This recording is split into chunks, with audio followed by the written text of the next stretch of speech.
കാന്തപുരത്തിന്റെ ഇപ്പോഴത്തെ ഈ പ്രസ്താവനയെ താങ്കൾ എങ്ങനെ കാണുന്നു? അല്ല, കാന്തപുരത്ത് അദ്ദേഹത്തിന്റെ നിലപാട് വളരെ വ്യക്തമാണ്. അദ്ദേഹത്തിന്റെ സംബന്ധിച്ച് ഒരു നിലപാടേ ഉള്ളൂ. നമ്മുടെ പല നേതാക്കന്മാരെയും സാമുദായിക ആചാര്യന്മാരെയും അപേക്ഷിച്ച് അദ്ദേഹം കുറെ കൂടി നിഷ്കളങ്കനാണ്.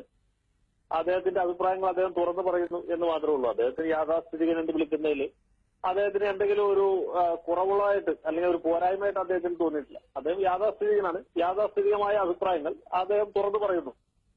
അത് ശ്രീ ഫസൽ ഗഫൂർ പറഞ്ഞ അഭിപ്രായത്തോടാണ് എനിക്ക് യോജിപ്പുള്ളത്. അദ്ദേഹത്തെ സംബന്ധിച്ചിടത്തോളം അദ്ദേഹത്തിന്റെ നിലപാട് പറയുന്നത് ഖുർആനും ഹദീസുമാണ്. അതിനെ വ്യാഖ്യാനിച്ചുകൊണ്ട് അദ്ദേഹം പറയുന്നു. നേരെ മറിച്ച് മറുഭാഗത്തുള്ള പണ്ഡിതന്മാർ കാലോചിതമായി ഖുർആനെ വ്യാഖ്യാനിക്കുന്നു എന്ന രീതിയിൽ ആധുനികമായ ആശയങ്ങൾ അവതരിപ്പിക്കുന്നു. അപ്പോൾ ഒരു കാര്യം വളരെ വ്യക്തമാണ്. ഇസ്ലാമിനെ സംബന്ധിച്ചിടത്തോളം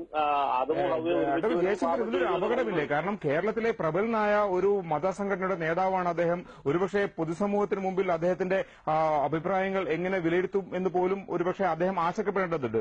ഇത്തരമൊരു ആശങ്കയും ഇന്നും ഇല്ലാതെ തന്നെ ഒരു മതനേതാവ് പൊതുവേദിയിൽ വെച്ച് മാധ്യമപ്രവർത്തകർ ചോദിച്ച ഒരു ചോദ്യം പോലുമല്ല, ഒരു പ്രസംഗത്തിനിടെയാണ് അദ്ദേഹം പറഞ്ഞിരിക്കുന്നത്. ഇത് ഒരു സാമൂഹികമായി നോക്കുമ്പോൾ ഇതൊരു വലിയ ഒരു അത്രയും അരോചകമായിട്ടുള്ള ഒട്ടും ഔചിത്യമില്ലാത്തൊരു പ്രവൃത്തിയല്ലേ? ഒരു മതനേതാവ് എന്നുള്ളവർക്ക് ഒരുപക്ഷെ രാഷ്ട്രീയക്കാർ വളരെയേറെ ഇദ്ദേഹത്തെ ആശ്രയിക്കുന്നുണ്ട്, വോട്ടിന് വേണ്ടി ഇദ്ദേഹത്തിന്റെ തിണ്ണം നിരങ്ങുന്നുണ്ട്. അത്തരമൊരു നേതാവ് ഇങ്ങനെ പറയുന്നതിന്റെ ഒരു അനൗചിത്യം കൂടി താങ്കൾ ചൂണ്ടിക്കാട്ടേണ്ടതുണ്ടെന്ന് തോന്നുന്നു.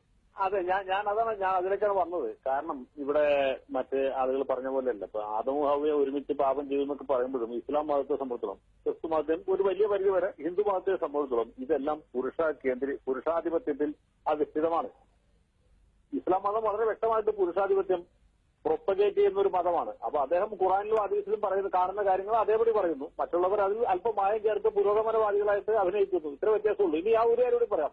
കാന്തപുരം മുസ്ലിയാർ ആർജവമുള്ള ആളായതുകൊണ്ട് അദ്ദേഹം തുറന്നു പറഞ്ഞു. മറ്റുള്ള ആളുകൾ ഇത് മറ്റുള്ളവർ കേൾക്കാതെ ചെവിട്ടിൽ നമ്മളോട് രഹസ്യമായിട്ട് പറയും. അത്ര വ്യത്യാസമുള്ളൂ. അദ്ദേഹം സത്യസന്ധരായതുകൊണ്ട് ഉള്ള കാര്യം തുറന്നു പറയുന്നു. നന്ദി, അഡ്വക്കേറ്റ് ജയശങ്കർ.